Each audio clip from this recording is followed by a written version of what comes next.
শুভেচ্ছা, আমন্ত্রণ দুপুরে বাংলাদেশে। শুরুতেই শিরোনামগুলো জানাবো। শাহজালালের মাজার জিয়ারত শেষে প্রধানমন্ত্রী কয়েকটি প্রকল্পের উদ্বোধন। সুধী সমাবেশে তুলে ধরলেন যোগাযোগ সহ নানা উন্নয়ন কর্মকাণ্ড। বিকালে যোগ দিবেন দলীয় সভায়। আমরা রাস্তা যতই বড় করতে থাকি ততই গাড়ি নামবে রাস্তায়, ট্রাফিক বাড়বে। রাস্তার ক্ষেত্রে যোগাযোগ ব্যবস্থা উন্নয়ন করব, কিন্তু রেলটাকে আমরা ডেভেলপ করতে চাই। এখনো তলিয়ে আছে 4 জেলার হাওড় অঞ্চলের বিস্তীর্ণ জমির ফসল। দ্বিগুণ মজুরি দিয়েও মিলছে না শ্রমিক। আধা পাকা ধান নষ্ট হওয়ায় দিশেহারা চাষিরা। ধান তো নদীতে বাসায় চলে লয়ে গেছে গা, যাও আনা হয়েছে, এখন আর বৃষ্টি লেগে বাগাইতে হয় না। হাওড়ের অবস্থা খুবই খারাপ, বলতে প্রতিদিনই পানি বাড়তেছে। মানে আগের দিন আগে আটু পানি, পরের দিন ওই জায়গা বুক পানি। সন্ত্রাসী কার্যক্রম চালিয়ে দেশের পরিস্থিতি অস্থিতিশীল করার চেষ্টা চলছে বলছে পুলিশ।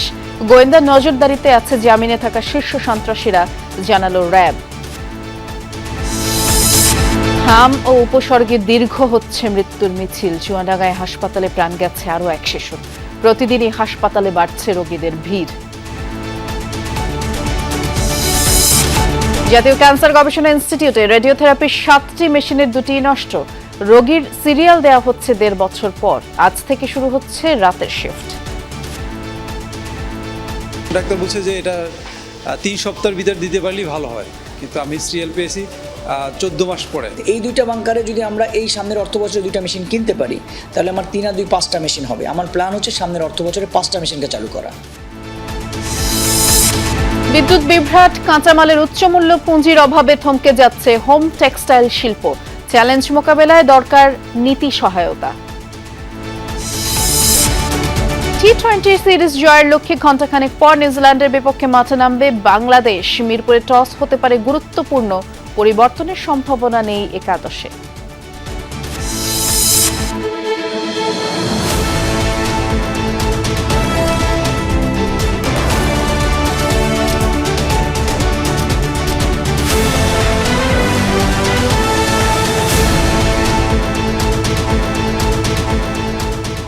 শিরোনামগুলো শুনছিলেন। এছাড়াও দেশ বিদেশের আরো খবর নিয়ে দুপুরের বাংলাদেশে নুসরাত বৃষ্টি আপনাদের সাথে আছি। ঢাকা সিলেট রুটে রেলের ডাবল লাইন করার চিন্তা করছে সরকার, এমনটা জানিয়েছেন প্রধানমন্ত্রী তারেক রহমান। সিলেট সিটি কর্পোরেশন প্রাঙ্গণে সুধী সমাবেশে কথা জানান তিনি। প্রধানমন্ত্রী শিগগিরই সিলেট মেডিকেল কলেজে 250 শয্যার হাসপাতাল চালুর আশ্বাস দেন, যা পর্যায়ক্রমে 1200 শয্যায় উন্নীত করার পরিকল্পনা রয়েছে। তিনি বলেন, পানির যথাযথ ব্যবহারের জন্য খাল খনন কর্মসূচি গ্রহণ করেছে সরকার, যেন অতিবৃষ্টিতে জলাবদ্ধতা তৈরি না হয় এবং শুষ্ক মৌসুমে পানি ধরে রাখা সম্ভব হয়। এ সময় প্রধানমন্ত্রী সেখানে বর্জ্য না ফেলতে সিটি কর্পোরেশনের স্কুলগুলোতে শিশুদের সচেতন করে তোলার উদ্যোগ নিতে সিসিকের প্রতি আহ্বান জানান।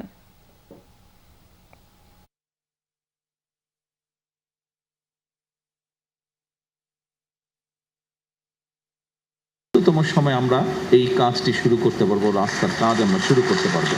সময় লাগবে, তবে কাজটি শুরু করলে ইনশাল্লাহ শেষটা এক সময় হবে এবং আগামী কয়েক বছরের মধ্যে আমরা এটা ইনশাল্লাহ শেষ করতে পারবো। এবং তার ফলে যেটা হবে, মানুষের যাতায়াতে, ঢাকা টু সিলেট, সিলেট টু ঢাকা যাতায়াত, বাই রোড যাতায়াতের এত কষ্ট মানুষকে ইনশাল্লাহ ভোগ করতে হবে না। যোগাযোগ ব্যবস্থা উন্নয়ন করব, কিন্তু রেলটাকে আমরা ডেভেলপ করতে চাই। এর আগে সিলেটে পৌঁছে শুরুতেই হযরত শাহজালাল রহমতুল্লাহি আলাইহির মাজার জিয়ারত করেন প্রধানমন্ত্রী তারেক রহমান। পরে চাঁদনীঘাট এলাকায় নগরীর জলাবদ্ধতা নিরসন প্রকল্পের উদ্বোধন করেন এবং সুধী সমাবেশে যোগ দেন। পরে 22 নদী পুনর্খনন কাজের সূচনা করবেন প্রধানমন্ত্রী। বিকেলে সিলেট স্টেডিয়ামে নতুন করে স্পোর্টস 2026 প্রতিযোগিতার উদ্বোধন করবেন তারেক রহমান। পরে জেলা শিল্পকলা একাডেমিতে দলীয় সভায় যোগ দেওয়ার কথা রয়েছে প্রধানমন্ত্রী, বিএনপি চেয়ারম্যান তারেক রহমানের। এদিকে প্রধানমন্ত্রীর সফর ঘিরে উচ্ছ্বসিত দলীয় নেতাকর্মী সহ জেলাবাসী। সকালে ঢাকা থেকে বিমানযোগে সিলেট ওসমানী আন্তর্জাতিক বিমানবন্দরে পৌঁছান তিনি। এখনো পানিতে তলিয়ে রয়েছে 4 জেলার হাওড় অঞ্চলের বিস্তীর্ণ জমির আধা পাকা বোরো ধান। কৃষি বিভাগের প্রাথমিক হিসাবে সুনামগঞ্জে 15,000 হেক্টর জমির বোরো ধান পানিতে নিমজ্জিত রয়েছে। নেত্রকোনায় বিভিন্ন হাওরে তলিয়ে আছে 15,000 হেক্টর জমির ফসল। পানি বৃদ্ধি অব্যাহত থাকায় নতুন নতুন এলাকা প্লাবিত হচ্ছে। কিশোরগঞ্জে বৃষ্টি অব্যাহত থাকায় নদ নদীর পানি বাড়ছে। জেলায় বড় মৌসুমে ক্ষতিগ্রস্ত 7,000 হেক্টর জমির ধান। হবিগঞ্জে প্লাবনে পুরোপুরি তলিয়েছে 11,000 হেক্টর জমির বোরো ধান। গতকাল পর্যন্ত হাওরের 57% ধান কাটা হয়েছে। পানি থাকায় জমিতে নামানো যাচ্ছে না হারভেস্টার মেশিন। অন্যদিকে দ্বিগুণ মজুরি দিয়েও ধান কাটার শ্রমিক মিলছে না, তাই বাধ্য হয়েই কষ্টার্জিত ফসল রক্ষায় পানিতে নেমে ধান কাটছেন কিষানি। সরকারি সহায়তা প্রদানের লক্ষ্যে ক্ষতিগ্রস্ত চাষিদের তালিকা তৈরির কাজ করছে কৃষি বিভাগ। ধান তো নদীতে বাসায় জলে লয়ে গেছে গা। যা ওই আনা হয়েছে এখন আর বৃষ্টির লেগে আর বাঙাইতে হয় না। গলা পানির মধ্যে তোমার কৃষকদের কাটাইতেছে, ঠিক কাটাইও প্রথম আনো লাগে নৌকা, এরপর আনো লাগে আবার বোঝা দেওয়া ওই ফলাত। হাওরের অবস্থা খুবই খারাপ, বলতে প্রতিদিনই পানি বাড়তেছে। মানে আগের দিন থাকে আটু পানি, পরের দিন ওই জায়গায় বুক পানি। হাওড়াঞ্চলে কৃষকের সোনালী ধানের স্বপ্ন ডুবে আছে কাদা পানিতে। টানা বৃষ্টি আর পাহাড়ি ঢলে নেত্রকোনায় উঠতি ফসলের বেশিরভাগই ক্ষতিগ্রস্ত হয়েছে। ঘরে তোলার আগেই পানিতে তলিয়ে গেছে কৃষকের বছরের একমাত্র সম্বল। হতাশা আর অনিশ্চয়তায় দিন কাটছে হাজারো পরিবারের। এই মাঠগুলোতে কদিন আগেও বাতাসে দোল দিচ্ছিল সোনালী ধান। চোখ বোরা স্বপ্ন নিয়ে অপেক্ষায় ছিল আর মাত্র কয়েকটা দিনের। কিন্তু হঠাৎ করেই বদলে গেছে সব চিত্র। টানা বৃষ্টি আর উজানের ঢলে রাতারাতি পানির নিচে তলিয়ে গেছে বিস্তীর্ণ হাওর। পানির নিচে ডুবে থাকা স্বপ্নের ফসল কৃষকের নিঃশব্দ হাহাকারকে আরো গভীর করে। দেনার টাকা কিভাবে শোধ হবে সেই চিন্তায় দিন কাটছে কৃষকের। অনেকটা পানি বেশি হয়ে গেছে গা। এখন কোন সময় কি হয় বলা যায় না। এখন তো আমরা আছি খুব আছি, এখন আমরা কামলা পাইতেছি না। এরকম 4 একর জমি করছি, করে মনে হয় যে প্রায় 70,000 টাকা মতো ঋণ হয়েছে। এই 70,000 টাকা মনে হয় আরো 35,000 টাকা বাড়তি দেওয়া লাগবে। ধার কর্জ করে আমরা ঋণ করে করছি। এখন যে আমরা নিজে একাই বাস্তা ঋণ কি দিয়ে দিলাম। এবার জেলার প্রায় 42,000 হেক্টর জমিতে বোরো আবাদ হয়েছিল। আকস্মিক ঢলের আগে যারা ধান কেটে স্তূপ করেছিলেন, টানা বৃষ্টিতে তারাও ক্ষতিগ্রস্ত হয়েছেন। এমন দুর্যোগেও কৃষি কর্মকর্তাদের পাশে পাচ্ছেন না বলে অভিযোগ কৃষকদের। আমাদের ধান কাটছি, এখন আনিয়েছি, ওখান তো গেরায় সবগুলো ধান নষ্ট হয়ে গেছে। হ্যাঁ, এখন এই যে আমরা ঋণ করে করছি, এই যে টাকা করে কি খাবো আমরা।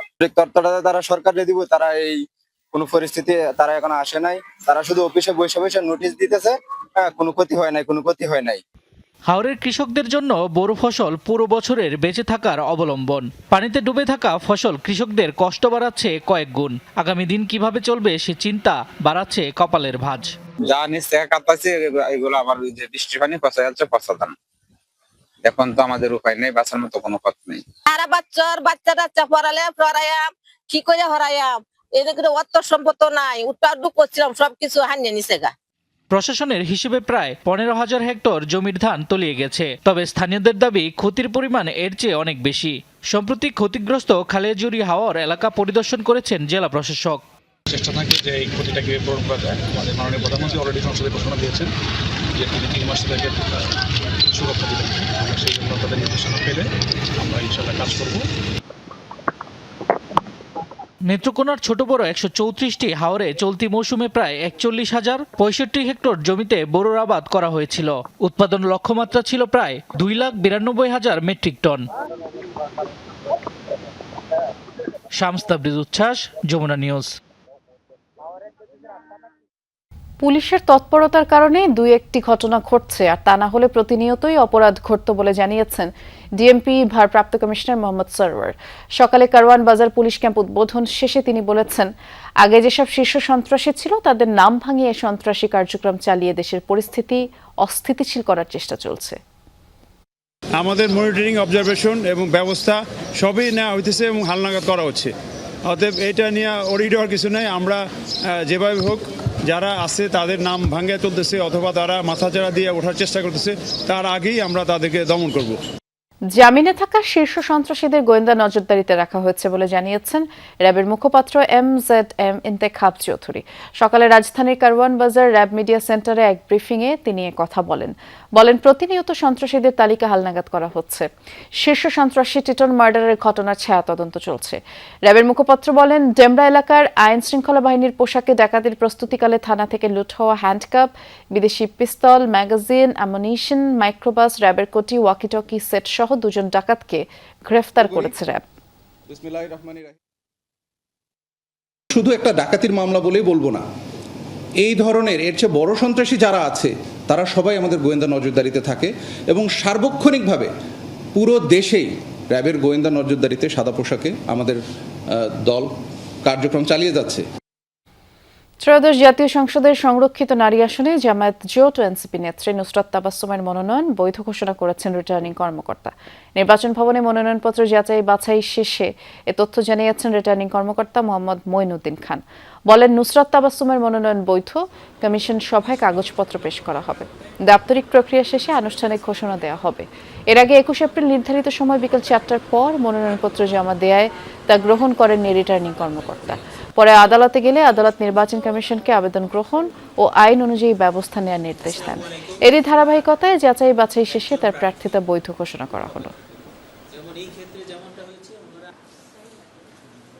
আমরা সব ডকুমেন্ট চেক করে দেখেছি এবং এটিকে বৈধ হিসেবে আমরা গ্রহণ করেছি। এখন এটা আমরা মাননীয় কমিশনে উপস্থাপন করব। যতক্ষণ না এই সমস্ত অফিসিয়াল ওয়ার্কগুলো শেষ না হচ্ছে ততক্ষণ আসলে এত দূরবর্তী চিন্তা করছি না। তবে আমি সংসদে থাকি বা না থাকি, আমি আমার দলের প্রতিনিধিত্ব সবসময় করব। হামের উপসর্গ নিয়ে দেশে আরও এক শিশুর মৃত্যু হয়েছে। সংক্রমণ ও উপসর্গ নিয়ে মৃত্যুর মিছিল দীর্ঘ হওয়ায় উদ্বিগ্ন অভিভাবকরা। সকালে চুয়াডাঙ্গা সদর হাসপাতালে 8 মাস বয়সী শিশুটির মৃত্যু হয়, আর সেখানে 17 জন চিকিৎসাধীন। ময়মনসিংহ মেডিকেলে নতুন রোগী ভর্তি হয়েছে 20 জন, চিকিৎসাধীন 83 জন। রাজশাহী মেডিকেলে হাম উপসর্গ নিয়ে নতুন রোগী ভর্তি হয়েছে 21 জন, আর চিকিৎসা নিয়ে বাড়ি ফিরেছে 4 জন। বর্তমানে চিকিৎসাধীন 131 জন। এছাড়া খুলনা, বরিশাল, রংপুর, চট্টগ্রাম বিভাগের বিভিন্ন হাসপাতালে প্রতিদিন হামের উপসর্গ নিয়ে ভর্তি হচ্ছেন রোগীরা। অনেক জায়গায় ওয়ার্ডে জায়গা সংকটে বারান্দায় রেখে চিকিৎসা দেওয়া হচ্ছে।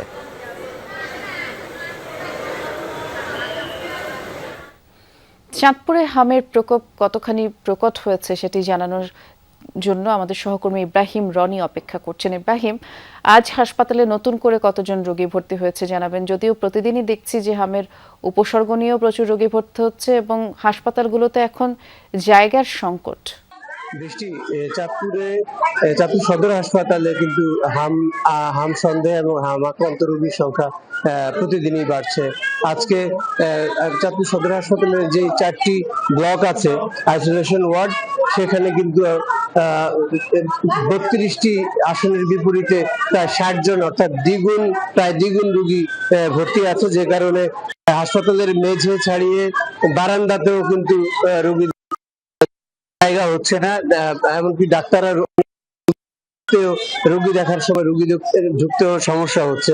ডাক্তাররা যেমনটি বলছেন, আসলে চাঁদপুরে এই হামের প্রকোপ যে বৃদ্ধি পাচ্ছে সেটি আসলে আতঙ্কিত না হওয়ার জন্য পরামর্শ দিচ্ছেন। তারা বলছেন যে টিকাদান কার্যক্রম চলছে, সুস্থ যারা আছেন তাদেরকে টিকা দেওয়ার জন্য চাঁদপুরে কিন্তু এই পর্যন্ত 8টি উপজেলায় 2.5 লক্ষাধিক শিশুকে টিকা দেওয়া হয়েছে। আমি কথা বলছিলাম চাঁদপুর সিভিল সার্জনের সাথে, তাদেরকে জিজ্ঞেস করেছিলাম যে আসলে এই টিকা দেওয়ার পরেও কেন এখনো হামের প্রাদুর্ভাব নিয়ন্ত্রণে আসছে। তারা যেমনটি বলছেন যে আগামী 1 মাস সময়ের মধ্যে হামের প্রাদুর্ভাব নিয়ন্ত্রণে আসতে সময় লাগবে, কারণ এই শিশুদের যে টিকাদান কর্মসূচি চলছে, এই টিকাদানের মাধ্যমে শিশুদের যাদেরকে টিকা দেওয়া হচ্ছে তাদের শরীরে অ্যান্টিবডি তৈরি হতে 1 মাস সময় লাগবে। সেই 1 মাসের পরে কিন্তু এই হামের প্রাদুর্ভাব কমে আসবে বলে ডাক্তাররা মনে করছেন। তো যেহেতু রোগীর চাপ হাসপাতালে বেশি, সে কারণে কিন্তু হাসপাতালগুলো কিন্তু হিমশিম খাচ্ছে যে রোগীদের চাপ সামলাতে। এই ছিল চাঁদপুর থেকে সর্বশেষ। বিস্তারিত জানাচ্ছিলেন, ধন্যবাদ ইব্রাহিম। চট্টগ্রামে নিয়ন্ত্রণের বাইরে চলে যাচ্ছে হাম পরিস্থিতি। প্রতিদিনই আক্রান্ত উপসর্গ নিয়ে আসা রোগীর সংখ্যা বাড়ছে। চাপ সামলাতে না পেরে একই শয্যায় ভর্তি রাখা হয়েছে 3 থেকে 4 শিশুকে। জ্বর, নিউমোনিয়া আর জটিল উপসর্গে এসব শিশুরা লড়ছে। এখন পর্যন্ত হামে 1 জনের, আর গত 1 মাসে শুধু নিউমোনিয়া আক্রান্ত হয়ে 40 শিশুর মৃত্যু হয়েছে। গত 1 মাস ধরে হাসপাতালই যেন হয়ে উঠেছে আলিয়া বেগমের ঘরবাড়ি। পেশায় ভাঙারি ব্যবসায়ী এই নারীর এখন দিনরাত কাটছে চট্টগ্রাম মেডিকেল কলেজ হাসপাতালে। কারণ তার 4 শিশু সন্তান হামে আক্রান্ত হয়ে গত 1 সপ্তাহ ধরে ভর্তি রয়েছে হাসপাতালে। কক্সবাজারের উখিয়ার এই বাসিন্দা জানান তার মোট 11 সন্তানের সবাই হামে আক্রান্ত হয়েছিল। 7 জন ইতোমধ্যে সুস্থ হলেও বাকি 4 জন এখনো চিকিৎসাধীন। শিশুদের গায়ে ফুসকুড়ির পাশাপাশি চোখ ও মুখে ঘা দেখা দিয়েছে। 11 জনারে হয়েছে, এখন 7 জন সুস্থ আর 4 জন এখানে আনছি। তাকে জ্বর, সর্দি, কাশ, নিঃশ্বাস, এইটা রক্ত যায় চোখ থেকে, গাল থেকে রক্ত যায়। সবাই একেবারে একে সেম টু, 11 জন সবার এক সেম টু। চট্টগ্রাম মেডিকেল কলেজ হাসপাতালে বর্তমানে হাম ও এর উপসর্গ নিয়ে ভর্তি রয়েছে 126 শিশু। আক্রান্তদের বেশিরভাগই কক্সবাজার, চকরিয়া, মহেশখালী, বাঁশখালী, পটিয়া, নোয়াখালী ও ফেনী জেলার বাসিন্দা। মুখের ভিতরে ক্ষত হয়ে গেছে, খাবার দাবার খাচ্ছে না, গলা ব্যথা বলতেছে, দাঁতের গোড়াগুলা সে খুব ব্যথা বলতেছে। অস্থিরতা করতো, মানে শরীর ঠান্ডা হয়ে যেত, আবার গরম হয়ে যেত, মানে জ্বর পড়তো আবার উঠতো। কুসুম গরম পানি মুছলে একটু চোখ খুলে আবার চোখ খাটে ফেলে। আজকে 15 দিন পর্যন্ত আমি আনোয়ারা মেডিকেল এখানে। স্বজনদের দাবি, হাসপাতালে ভর্তি অধিকাংশ শিশুই আগে হামের টিকা নেয়নি। আরা তো করতে পারছে না, আরা ডাক্তারের সাথে তো করছে আর করতে আমার হাম কি জিনিস আরও করতে আর আমার বাচ্চার বয়স আছে 11 মাস। 9 মাসের যখন টিকা দেওয়া ছিল তখন ঠান্ডার একটা জ্বর আছিল, জ্বর ছিল, তখন টিকা দিতে পারি নাই। হামটা এটা আমি পুরোপুরি জানতাম না, যদি জানতাম আমি তো কোনো কিছু দিয়ে হেলা করি না। যেদিন টিকা দেয় ওদিন ওরা জানতে পারে না, টিকা দিতে পারে না। চিকিৎসকরা জানান, জ্বর, সর্দি, কাশি, শরীরে ফুসকুড়ি এবং নিউমোনিয়ার মতো জটিল উপসর্গ নিয়ে প্রতিদিন শত শত শিশু হাসপাতালে আসছে। এর মধ্যে নিউমোনিয়ায় আক্রান্ত শিশুদের মৃত্যু ঝুঁকি বেশি।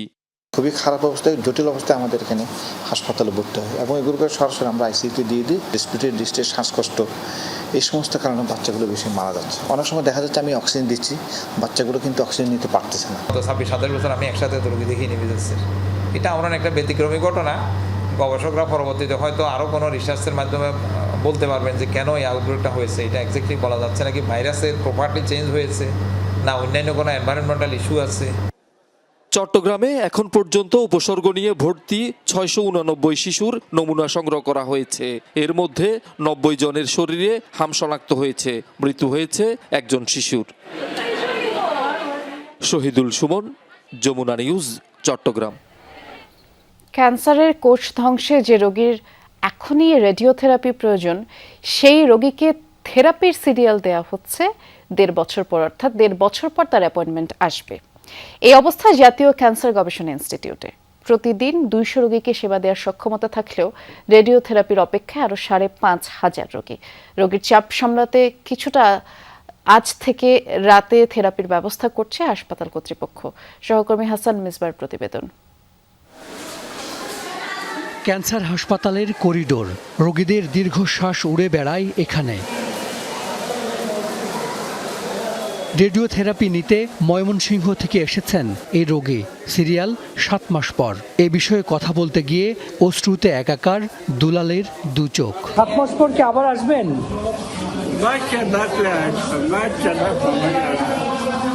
বাচ্চা থাকলে আসবেন। ক্যান্সারের শেকড় গলা চেপে ধরেছে দুলালের, বেঁকে গেছে চোয়াল। মুখ ঢেকে রাখলেও বুক জুড়ে তার চিকিৎসা না পাওয়ার হাহাকার। কিনে দেওয়ার মতন যোগ্যতা নাই, ওনার অবস্থা এখনই আশঙ্কাজনক। আমার মনে হয় না এতদিন পর্যন্ত ওনাকে ওয়েট করানো, অপেক্ষা করা রাখা যাবে কিনা।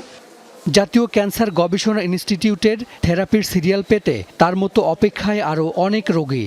যাদের অবস্থা কিছুটা ভালো, তারা সিরিয়াল পাচ্ছেন আগামী বছরের সেপ্টেম্বর বা অক্টোবর মাসে। স্তন ক্যান্সারে আক্রান্ত এই রোগীর সিরিয়াল পড়েছে 14 মাস পর। যাদের বেসরকারি হাসপাতালে চিকিৎসা নেয়ার সামর্থ্য নেই, তারাই আসেন এই হাসপাতালে। দীর্ঘ সিরিয়ালের খবর জেনেও এই অসহায় অপেক্ষা। খরচ করে আসিয়া এই আজকে না কালকে না পরশু করতে করতে মানে টাকার কাম টাকা যায়, থাকতে তো উপায় হয় না। ওই তো তারিখের পর তারিখ পরে খালি কয়টা কেন দেওয়ার পরে খালি রিপোর্ট দেয় খালি রিপোর্ট দেয়। 1.5 বছর পরে পাচ্ছি রেডিওথেরাপি চলতেছে এখন। ডাক্তার বলছে যে এটা 3 সপ্তাহের ভিতর দিতে পারলেই ভালো হয়, কিন্তু আমি সিরিয়াল পেয়েছি 14 মাস পরে। এই হাসপাতালে রেডিওথেরাপি মেশিনের 7টি বাঙ্কার আছে। 2টিতে চালু আছে 2টি মেশিন, বাকিগুলো নষ্ট। সকাল ও বিকালের শিফট মিলিয়ে সেবা পাচ্ছেন 200 রোগী। অপেক্ষায় 5,500। তবে এই দুর্ভোগ কিছুটা কমতে যাচ্ছে। চালু হচ্ছে রাতের শিফট। এছাড়া নতুন আরেকটি মেশিন কেনার প্রক্রিয়া শুরু হয়েছে। যে রোগীকে আপনি ট্রিট করতে পারবেন, আমাদের কিউরেটিভ পেশেন্ট, সেই রোগীগুলোকে প্রায়োরিটি বেসিসে আমরা এই এক্সপ্রেস সার্ভিসটা আমরা দেওয়ার জন্য আমরা চিন্তা করছি। এই বছর ডিসেম্বর নাগাদ আমার 3rd মেশিনটা চালু হবে, যেটা আমাদের প্রক্রিয়াতে আছে। তো আমার 2টা বাংকার আরও রেডি হয়েছে। তো এই 2টা বাংকারে যদি আমরা এই সামনের অর্থ বছরে 2টা মেশিন কিনতে পারি, তাহলে আমার 3 আর 2 5টা মেশিন হবে। আমার প্ল্যান হচ্ছে সামনের অর্থ বছরে 5টা মেশিনকে চালু করা। ক্যান্সার চিকিৎসার জাতীয় এই প্রতিষ্ঠানের একমাত্র MRI মেশিনও নষ্ট। সম্প্রতি মেরামত করা হয়েছে CT scan machine. Hasan Misbah, Jamuna news, Dhaka. পতিত আওয়ামী লীগের মতো বর্তমান সরকার জনগণের স্বার্থ বিরোধী কোনো কাজ করবে না বলেই রাজনৈতিক দলের কার্যক্রম নিষিদ্ধ আইন নিয়ে বিএনপি উদ্বিগ্ন নয় বলে জানিয়েছেন প্রধানমন্ত্রীর রাজনৈতিক উপদেষ্টা ও বিএনপির স্থায়ী কমিটির সদস্য নজরুল ইসলাম খান। সকালে জাতীয়তাবাদী শ্রমিক দলের প্রতিষ্ঠাবার্ষিকী উপলক্ষে জিয়াউর রহমান ও খালেদা জিয়ার সমাধিতে পুষ্পস্তবক অর্পণ শেষে একথা বলেন তিনি। বলেন, বিএনপি যদি পতিত স্বৈরাচারের মতোই আচরণ করে তবে আইন অনুযায়ী তাদের বিরুদ্ধেও একই ব্যবস্থা নেওয়া যাবে। আর কার্যক্রম নিষিদ্ধ আওয়ামী লীগের নেতাকর্মীদের ঝটিকা মিছিল প্রসঙ্গে তিনি বলেছেন, আইন অমান্য করে রাষ্ট্রবিরোধী কোনো কার্যক্রম পরিচালিত হলে বিএনপি নয়, আইন শৃঙ্খলা বাহিনী যথাযথ ব্যবস্থা নেবে। এ সময় তিনি বলেন, বিএনপি সহ দলের অঙ্গ সহযোগী সংগঠন ঢেলে সাজাতে দ্রুতই কার্যক্রম শুরু হবে, আর বিএনপির কাউন্সিল হবে যথাশীঘ্রই।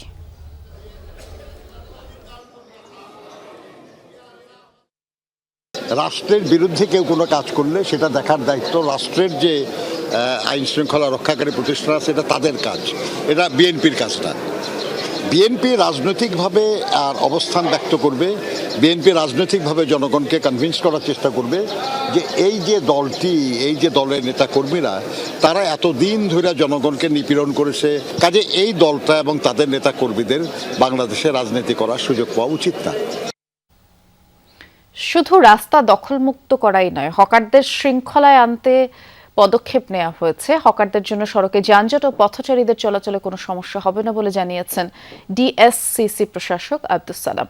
সকালে রাজধানীর বাসাবোর হক সোসাইটি আবাসিক এলাকায় রাস্তার উন্নয়ন কাজের ভিত্তিপ্রস্তর স্থাপন শেষে প্রশাসক বলেছেন, নির্দিষ্ট সময়ে নির্দিষ্ট স্থানে বসা, চাঁদাবাজি বন্ধে হকারদের QR কোড সম্বলিত আইডি কার্ড দেওয়া হচ্ছে। হকারদের সময় বেঁধে দেওয়া হয়েছে ব্যবসা করার জন্য। তারা দুপুর 2টা থেকে রাত 9টা পর্যন্ত ব্যবসা করবে। কিছু রাস্তায় শনি ও শুক্রবার বসবে। এ সময় রেলপথ প্রতিমন্ত্রী হাবিবুর রশিদ হাবিব বলেছেন, রাজধানী জলাবদ্ধতা নিরসন ও আধুনিক নাগরিক সুবিধা নিশ্চিতে সমন্বিত মহাপরিকল্পনা নিয়ে কাজ করছে সরকার। আর মাঠ সংস্কার থেকে শুরু করে খালের দখল উচ্ছেদ সবখানেই পরিবর্তন এসেছে। আমরা সময় বেঁধে দিয়েছি। কিছু কিছু রাস্তা যেটা আমরা দিয়েছি সেটা বেলা 2টার পর থেকে সন্ধ্যা রাত বা 8টা পর্যন্ত তারা করবে। কিছু রাস্তা আমরা দিয়েছি শনিবার এবং শুক্রবার তারা বসবে। আর 2-1টা রাস্তা আছে যেটা সকাল থেকে সন্ধ্যা পর্যন্ত চলবে। জিরানি যে খালগুলি রয়েছে সেগুলিকে উদ্ধার করে এগুলি দুপাশে ওয়াকের মাধ্যমে নাগরিক সুবিধাগুলি বাস্তবায়ন করা, আমাদের যে সকল মেন রাস্তাগুলি সেগুলি সংস্কার করা, অলিতে গলিতে আমাদের যে রাস্তাগুলি সেগুলি ড্রেনেজ ব্যবস্থা সুদৃঢ় করা, এবং আমাদের এখানে যে ময়লা আবর্জনা রয়েছে সেগুলি সিটি কর্পোরেশন যারা পরিচ্ছন্ন করবেন তারা যাতে এগুলি সুন্দরভাবে পরিচ্ছন্ন করে। ফরিদপুরে বেপরোয়া গতিতে ট্রাক চালানোর অভিযোগে স্থানীয়দের গণপিটুনিতে চালকের প্রাণ গেছে, 2 জন আহত হয়েছেন। শুক্রবার রাতে নগরকান্দা উপজেলায় এই ঘটনা ঘটে। পুলিশ জানায়, উপজেলার রসুলপুর এলাকা থেকে একটি ট্রাক দ্রুত গতিতে গ্রামের সরু সড়ক দিয়ে যাচ্ছিল। অস্বাভাবিক গতির কারণে এলাকাবাসী ওই ট্রাকের গতিরোধ করে। পরে ট্রাকের ড্রাইভার, হেলপার সহ 3 জনকে গণপিটুনি দেয়, ভাঙচুর চালায়। ট্রাক চালক হান্নান এ সময় প্রাণ হারান। আর আহত হন চালকের সহকারী নাইম ও আলামিন। পরে পুলিশ ঘটনাস্থলে গিয়ে আহতদের উদ্ধার করে হাসপাতালে পাঠায়। স্থানীয়দের দাবি, ট্রাকটি রসুলপুর সহ বিভিন্ন এলাকায় একাধিক পথচারীকে চাপা দিয়ে পালাচ্ছিল।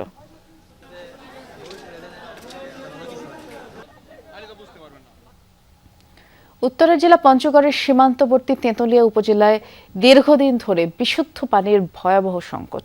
ভূগর্ভস্থ পানির স্তর নিচে নেমে যাওয়ায় দুর্ভোগ পোহাচ্ছেন 5 গ্রামের কয়েক হাজার মানুষ। বাসিন্দারা বলছেন, গত 5 বছর ধরে শুকনো মৌসুমে এমন বিপর্যয়ে পড়েন তারা। সংকট নিরসনে কোনো উদ্যোগ নেই বলেও অভিযোগ তাদের। তপ্ত রোদ, নদীর পাড়ে মানুষের ভিড়। কেউ বালতি হাতে ছুটছেন, কেউ লাইনে দাঁড়িয়ে, কেউ কাঁধে বয়ে নিয়ে যাচ্ছে পানি ভর্তি পাত্র। পানি সংগ্রহের এই লড়াই নতুন নয়, তবে দিন দিন তা হয়ে উঠছে আরও কঠিন। পঞ্চগড়ের তেঁতুলিয়ার কয়েকটি গ্রামে দীর্ঘদিন ধরে দেখা দিয়েছে তীব্র পানি সংকট। বাসিন্দারা বলছেন গত 5 বছর ধরে শুকনো মৌসুমে খাবার পানি থেকে শুরু করে দৈনন্দিন পানির চাহিদা মেটাতে হিমশিম খাচ্ছেন। আগে পানি সবসময় থাকতো, ভারতে ওই যে বন্ধ করে দিছে একটা ইয়া দিয়ে সুইচ গেট দিয়ে, ওখানে 27টা গেট করছে সুইচ গেট দিয়ে। এখন নদীর পানি আমাদের দিকে নেই, যাও কিছু আছে ওই একবারে ভারতের দিকে চলে গেছে। আজকে 5-6 বছর ধরে ওনাদেরকে জিনিসটা জানাচ্ছি, কিন্তু বলতেছে বরাদ্দ আসলে করে দিব, সাবমার্সিবল বসাই দিব বরাদ্দ আসলে, কিন্তু এই পর্যন্ত বরাদ্দ নেই, সাবমার্সিবল নেই, আমরা এই কষ্টই পোহাচ্ছি। ভূগর্ভস্থ পানির স্তর ক্রমাগত নিচে নেমে যাওয়ায় সিদ্দিকনগর, মোমিনপাড়া, সাহেবজোত, ঈদগাহ বস্তি ও পুরাতন বাজার সহ অন্তত 5 গ্রামের টিউবওয়েলগুলো অচল হয়ে পড়েছে। এলাকাবাসীর শেষ ভরসা হয়ে উঠেছে সীমান্তের মহানন্দা নদীর পাশে থাকা এই একটি টিউবওয়েল। সকালে আসে লাইন ধরতে হয়, কারণ যে 2-3 ঘন্টা লাগে দেয় লাইন ধরে পানি নিতে। নদীতে পানি না থাকলে আমাদের টিউবওয়েলেও পানি ওঠে না। এই নদী এটা বন্ধ, মানে পানি বন্ধ থাকার কারণে আমাদের পুরো গ্রামটাই পানি শূন্য হয়ে গেছে। এই পাশে 150, এই পাশে 150, 300 লোক পানি নাই দেখে এই সিরিয়াল ধরে পানি টিউবওয়েল থেকে নদীর থেকে নেওয়া লাগে। একটা টিউবওয়েল গাছে আমরা তো অভিযোগ দিতে আসি মেম্বারকে, চেয়ারম্যানকে, অথবা মেম্বারও গুরুত্ব দেয় না, চেয়ারম্যানও গুরুত্ব দেয় না। জনস্বাস্থ্য প্রকৌশল অধিদপ্তর বলছে অপরিকল্পিতভাবে ভূগর্ভস্থ পানি উত্তোলনের কারণেই সৃষ্টি হয়েছে এই সংকট। স্থানীয়দের দুর্ভোগ লাঘবে প্রয়োজনীয় ব্যবস্থা নেওয়ার আশ্বাস দিয়েছে উপজেলা প্রশাসন। আমাদের এখানে যেটা শ্যালো টিউবওয়েল, আমাদের এখানে ডিপ টিউবওয়েল খুব কম হয়, যারা আপনার হচ্ছে যে পাথরের কারণে বরাদ্দ পাইলে আমাদের তেঁতুলিয়া যে অঞ্চলগুলোতে পানির স্বল্পতা বা আপনার হচ্ছে যে পানির লেয়ার নিচে নেমে গেছে, সেগুলো থেকে আমরা দ্রুত আমরা হচ্ছে যে রিকভার করতে পারবো এবং আমরা হচ্ছে আপনার নিরাপদ পানি সরবরাহ করতে পারবো। তারা পাম্প দিয়ে না, আমরা চেষ্টা করবো যে ওনাদের যেন কিছুটা হলেও রিলিফ আমরা দিতে পারি। আমাদের কার্যক্রম চলমান আছে। আমি জনস্বাস্থ্য প্রকৌশলীকে ওনাকেও বারবার বলেছি যে আপনি একটু ওনার ডিপার্টমেন্ট থেকে যেহেতু আসবে, ডিপার্টমেন্টের একটু খোঁজ নেওয়ার জন্য। সদর উপজেলার ওই 5 গ্রামে প্রায় 2000 পরিবারের বাস। Sabrina Liza, Jamuna news. Home textile পণ্যে সমৃদ্ধ হয়েছে বাংলাদেশ, তৈরি হয়েছে নিজস্ব জায়গা। তাঁতের বিছানার চাদর উৎপাদন করে মিলেছে জিআই স্বীকৃতি, আর তৈরি হচ্ছে লুঙ্গি, গামছা, জায়নামাজ, রুমাল, বেডকভার সহ নানান পণ্য। বিশেষ করে কুষ্টিয়ার কুমারখালীর বেডশিট এবং লুঙ্গির সুনাম দেশ জুড়ে। তবে সংকটে এই হোম টেক্সটাইল শিল্পের উৎপাদন। বিদ্যুৎ বিভ্রাট, কাঁচামালের উচ্চমূল্য, পুঁজির অভাবে উদ্যোগ থমকে যাচ্ছে। উদ্যোক্তারা বলছেন প্রায় 100 বছরের এই শিল্প টিকিয়ে রাখতে দরকার নীতি সহায়তা। ক্ষুদ্র মাঝারি শিল্প নিয়ে 2 পর্বের রিপোর্টের আজ প্রথম পর্ব। সহকর্মী তানফির মোর্শেদের ছবিতে আরেক সহকর্মী রিমন রহমানের রিপোর্ট। চলছে রেপিয়ার যন্ত্র। প্রতি মিনিটে এই যন্ত্র কাজ করে 200 থেকে 250 বার। এটি চিকন ধাতব রড ব্যবহার করে সুতাকে ওয়ার্প শেডের মধ্য দিয়ে নিয়ে যায়। সব ধরনের বুননে সক্ষম এই যন্ত্র। প্রত্যন্ত অঞ্চলে উৎপাদনে এখন বেড়েছে এই যন্ত্রের ব্যবহার। তৈরি হচ্ছে চাদর, বেডশিট, বেড কাভার, গামছা, লুঙ্গির মতো হোম টেক্সটাইল পণ্য। প্রায় 100 বছর ধরে তাঁতের এসব পণ্য উৎপাদন করে বিখ্যাত কুষ্টিয়ার কুমারখালী অঞ্চল। কুমারখালীর তাঁতের তৈরি বেডশিট ভৌগোলিক নির্দেশক বা জিআই পণ্য হিসেবেও স্বীকৃত। উৎপাদনে ভিন্নতার জন্যই এই স্বীকৃতি। অন্যান্য পণ্যেও আছে বৈচিত্র্য, তবে এসব পণ্যের উৎপাদন ধরে রাখতে পারছে নানা বিপত্তি। ব্যাংকের সুদটা কমানোর জন্য আমাদের একটা আবেদন থাকবে এবং ভ্যাট এবং ট্যাক্স এর উপরে আমাদের অত্যন্ত বাড়াবাড়ি চলে, এটার থেকে আমরা নিরসন চাই। এখানে গ্যাসের সুবিধাটা দিতে হবে এবং যাতে দক্ষ শ্রমিক আমরা তৈরি করতে পারি এবং আমাদেরকে ট্রেনিংয়ের ব্যবস্থা করতে হবে। হোম টেক্সটাইলে ভর করে এই এলাকায় গড়ে উঠেছে প্রায় 20,000 কারখানা। প্রত্যক্ষ ও পরোক্ষভাবে এই খাতে কর্মরত জনবলের সংখ্যা প্রায় 2 লাখ। এর মধ্যে 20% নারী। কাঁচামালের মূল্য বৃদ্ধি, প্রযুক্তি ব্যবহারে সীমাবদ্ধতা, পুঁজির অভাবে থমকে যাচ্ছে উৎপাদন। সময়ের সাথে সাথে আমরা টেকনোলজি অ্যাডাপ্টেশন করতে পারিনি, এটা আমাদের একটা ব্যর্থতা বলতে পারেন, বা আমাদের পলিসিগত যে সমস্যাগুলো আছে কেন্দ্রীয় থেকে বা সরকারিভাবে, সেই সমস্যার কারণেই মূলত আমাদের এখানে সমস্যা। তবে সম্ভাবনার বিষয়গুলো হলো এখানে কয়েক লক্ষাধিক মানুষ এই শিল্পের সাথে জড়িত। এদেরকে ট্রেন্ড আপ করলে বহির্বিশ্বে এই কুমারখালী থেকে ব্যাপক রপ্তানি হওয়া সম্ভব। গ্রামীণ অর্থনীতিতে বিশেষ অবদান রাখছে তাঁতের তৈরি নানান পণ্য। দেশের বিভিন্ন প্রান্তে রয়েছে এসব পণ্যের চাহিদা। ক্লাস্টার তৈরি করে ক্ষুদ্র ও মাঝারি এই শিল্প প্রসারে কাজ করছে এসএমই ফাউন্ডেশন। কুমারখালী অত্যন্ত সম্ভাবনাময় একটি ক্লাস্টার। আমরা যেটা করি, আমরা প্রায়শই কিন্তু স্টেক হোল্ডার মিটিং করি, ক্রমান্বয়ে একের পরে এক ফ্যাশন ডিজাইন বা অন্যান্য ট্রেনিং দিয়েছি যে ডিজাইনগুলো জানি সুন্দর হয়। আমরা ক্লাস্টারের ডিজিটাল লিটারেসিও বাড়াতে চাচ্ছি, কারণ এখন বৈশ্বিক বিষয়ে তো শুধু নিজের মধ্যে থাকলে হবে না, প্রোডাক্টগুলো সুন্দর করে দেখাতে হবে বাইরের দেশগুলোতে। ঐতিহ্যবাহী এসব উৎপাদন ব্যবস্থা টিকিয়ে রাখা গেলে মিলবে কর্মসংস্থান, বাড়বে অর্থনৈতিক চাঞ্চল্য। ঋণের সঙ্গে সঙ্গে একটা যেটাকে আমরা বলি প্যাকেজ অফ সার্ভিসেস, যার মধ্যে থাকবে আপনার টেকনোলজিক্যাল সার্ভিস থাকবে, ম্যানেজারিয়াল সার্ভিস থাকবে, আবার মার্কেট লিঙ্কেজ সার্ভিস থাকবে, ভ্যালু চেইন ডেভেলপমেন্ট সার্ভিস থাকবে। এই ধরনের বিভিন্ন যদি সহায়তা দেওয়া যায়, প্যাকেজ সহায়তা, তাহলে কিন্তু এই খাতটা ঘুরে দাঁড়াতে তার সম্ভাবনাটা কিন্তু অনেক বাস্তবতার সঙ্গে সঙ্গতিপূর্ণ হবে। সীমাবদ্ধতাকে সঙ্গী করে বৈশ্বিক মানের পণ্য উৎপাদনে উদ্যোক্তাদের রয়েছে নানামুখী প্রচেষ্টা।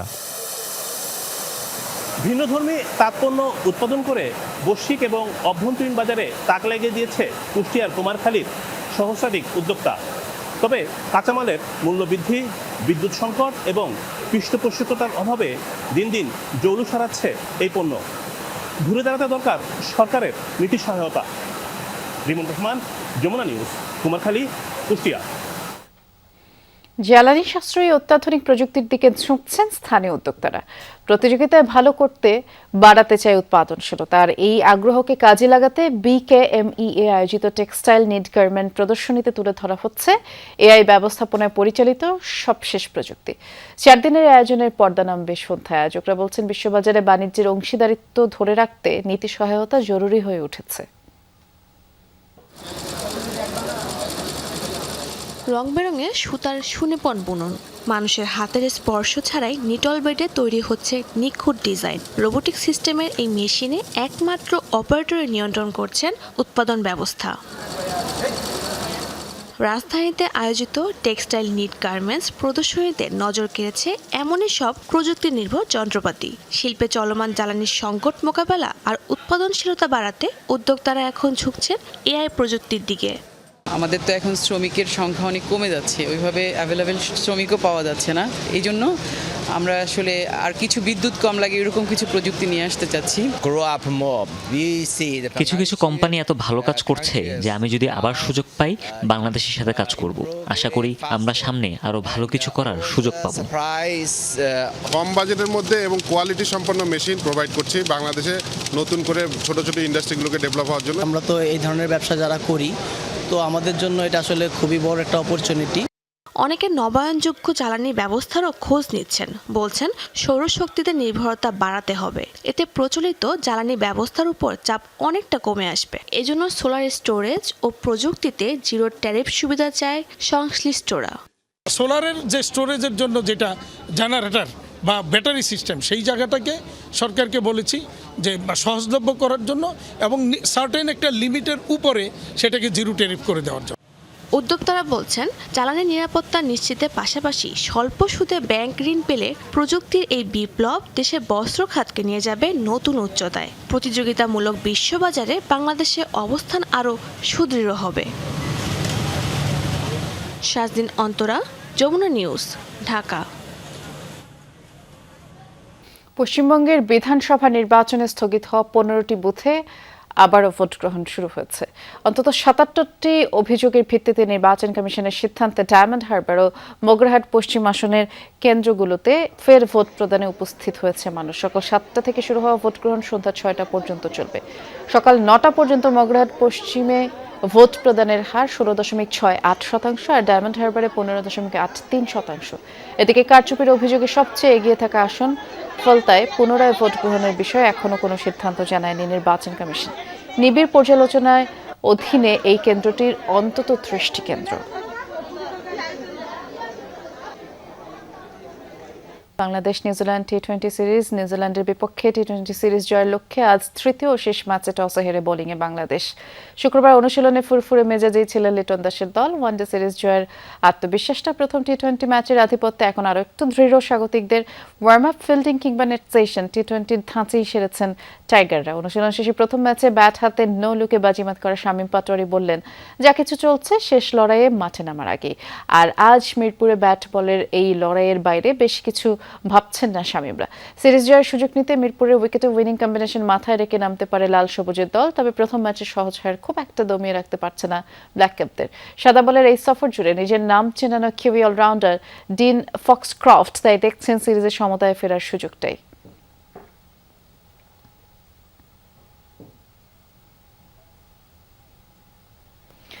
এই ম্যাচটি কভার করতে মিরপুরে আমাদের সহকর্মী হাসান আল মারুফ অপেক্ষা করছেন আমাদের জন্য। মারুফ, সিরিজ নির্ধারণী ম্যাচে বোলিংয়ে বাংলাদেশ এবং এই মেঘলা আবহাওয়ায় উইকেটের আচরণ কেমন হতে পারে?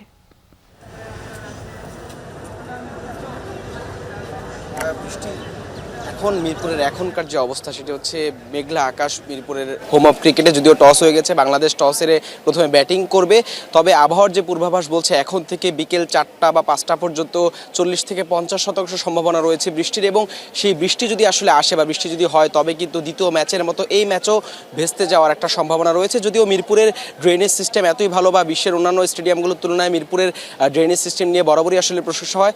যদি বৃষ্টি থামে বা বৃষ্টি হয়ও, ভারী বৃষ্টি হয়ও, তারপরে যদি বৃষ্টি থামে 30 থেকে 40 মিনিটের মধ্যে এই মাঠ কিন্তু প্রস্তুত করা সম্ভব এবং মাঠে খেলার উপযোগী করা সম্ভব। সেই জায়গা থেকে আসলে এখন পর্যন্ত ম্যাচ নিয়ে বলাই যায় যে ম্যাচটা যথাসময় মাঠে গড়াবে। যদিও বৃষ্টি এখনও নামেনি, তবে আকাশ কিন্তু কালো মেঘের ঘন ঘটা আমরা দেখতে পাচ্ছি। আকাশে ফ্লাড লাইট জ্বলছে, ফ্লাড লাইটের মধ্যেই কিছুক্ষণ পরেই বাংলাদেশ দল ব্যাটিংয়ে নামবে। নিউজিল্যান্ড টস জিতে ফিল্ডিংয়ের সিদ্ধান্ত নিয়েছে এবং আজকের এই ম্যাচে আসলে সিরিজ ডিসাইডার বলতে হয়। বাংলাদেশ 1-0 এগিয়ে আছে।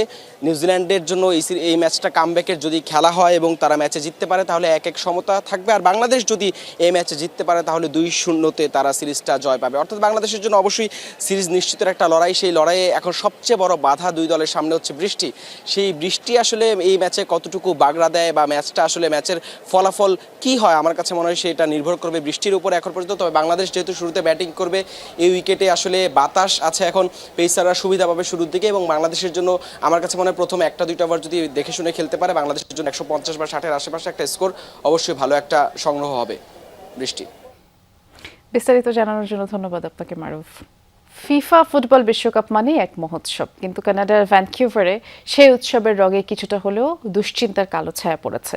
আসন্ন বিশ্বকাপকে ঘিরে গৃহহীন মানুষদের উচ্ছেদ এবং শ্রমিকদের বঞ্চনার অভিযোগে উত্তাল হয়ে উঠেছে শহরটি। তাদের চাওয়া এই ইভেন্ট যেন সাধারণ মানুষকে শহর থেকে দূরে ঠেলে না দেয়।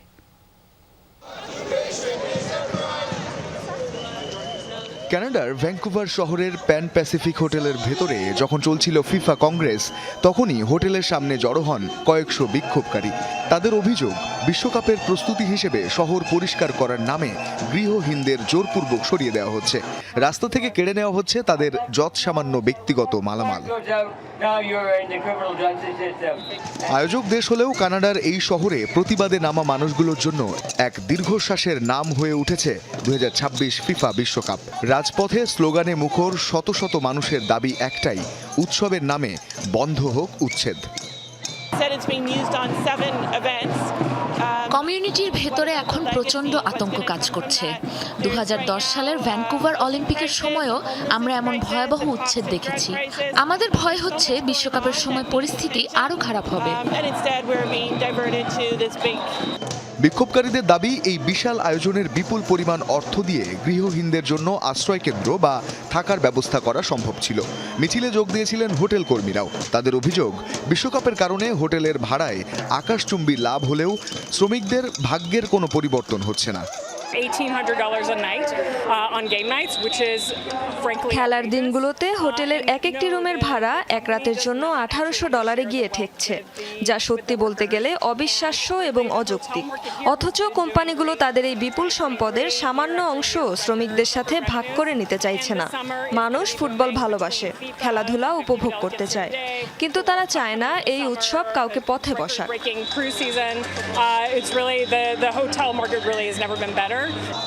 বিক্ষোভকারীদের দাবি, ফিফা এবং আয়োজকদের নিশ্চিত করতে হবে তাদের মুনাফার একটি অংশ যেন সাধারণ মানুষের কল্যাণে ব্যয় হয়। তারা স্পষ্ট জানিয়ে দিয়েছেন, পুলিশি অভিযান এবং জোরপূর্বক উচ্ছেদ বন্ধ না হলে বিশ্বকাপের আনন্দ ম্লান হবে এ শহরে। রঞ্জন শান্ত, যমুনা স্পোর্টস। স্প্যানিশ লিগের ম্যাচে রাতে মাঠে নামবে বার্সেলোনা, রাতে 1টায় ওসাসুনার আতিথ্য নেবে হ্যান্সি ফ্লিকের দল। 33তম রাউন্ড শেষে 85 পয়েন্ট নিয়ে লিগ টেবিলের শীর্ষে থাকা বার্সেলোনা পাচ্ছে শিরোপার সুবাস। আর 2 নম্বরে থাকা রিয়ালের চেয়ে 11 পয়েন্টের লিড আছে কাতালান ক্লাবটির।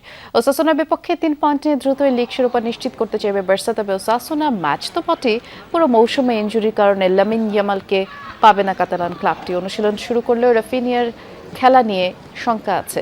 এদিকে রোববার রাতে লড়বে রিয়াল মাদ্রিদ এসপানিওল। হ্যান্সি ফ্লিকের দল জিতলে আর রিয়াল পয়েন্ট হারালে লিগ শিরোপা নিশ্চিত হবে বার্সেলোনার।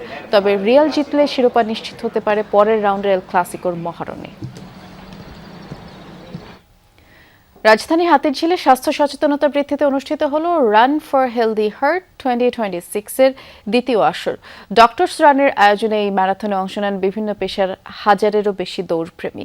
আয়োজকরা জানান, হৃদরোগের ঝুঁকি কমাতে নিয়মিত ব্যায়াম এবং দৌড়ানোর কোনো বিকল্প নেই। ভোর হতেই রাজধানীর হাতিরঝিলে জড়ো হয়েছেন 1000-এর বেশি অ্যাথলেট। হৃৎপিণ্ডকে সচল আর সুস্থ রাখার প্রত্যয় নিয়ে রান ফর হেলদি হার্ট 2026-এর দ্বিতীয় আসরে অংশ নিলেন তারা। আয়োজকরা জানান, ডক্টরস রানের এই আয়োজনের মাধ্যমে কেবল চিকিৎসকরা নয়, সাধারণ মানুষও শরীরচর্চার অভ্যাস গড়ে তুলবে। আমরা যদি আমাদেরকে হার্ট অ্যাটাক প্রতিরোধ করতে চাই, তাহলে আমরা দৌড়াবো, হার্টকে সুস্থ রাখবো। হার্ট সেটা সুস্থ থাকলে আপনার সব কিছু সুস্থ, তো সেটাকে সুস্থ রাখার জন্য আমাদের দৈনন্দিন দৌড় অবশ্যই দরকার। সুস্থ থাকার জন্য আমাদের সবারই রান করা উচিত, সব বয়সী মানুষের। অংশগ্রহণকারীরা জানান, সুস্থ হৃদযন্ত্রের জন্য দৌড় সবচেয়ে কার্যকর মাধ্যম। আমাকে দেখে অনেক মানুষ ইন্সপায়ার হয়, তো আমি চাই যে আমাকে দেখে যেন 5টা মানুষ ঘর থেকে বেরিয়ে আসে, তারা প্রতিদিন রান করে। বেশি বেশি দৌড়ঝাঁপ করে অ্যাক্টিভ থাকতে হবে, সুস্থ থাকতে হবে। কারো যদি হাই প্রেশার থাকে, এটা কন্ট্রোল করতে গেলে বা স্বাভাবিক আনতে গেলে দৌড়ের কোনো বিকল্প নাই। আমি রান করলে আসলে মানসিক শান্তি পাই এবং আমার শরীরও ফিট থাকে। আয়োজনের media partner Jamuna television. Tanfir Siddique Tipu, Jamuna news, Dhaka. এই ছিল দুপুরে বাংলাদেশের প্রথম ঘন্টার আয়োজনে। এর পরের ঘন্টার আয়োজনে ফিরবেন সহকর্মী মৌসুমী আহমেদ লোপা। দেখার আমন্ত্রণ রইল।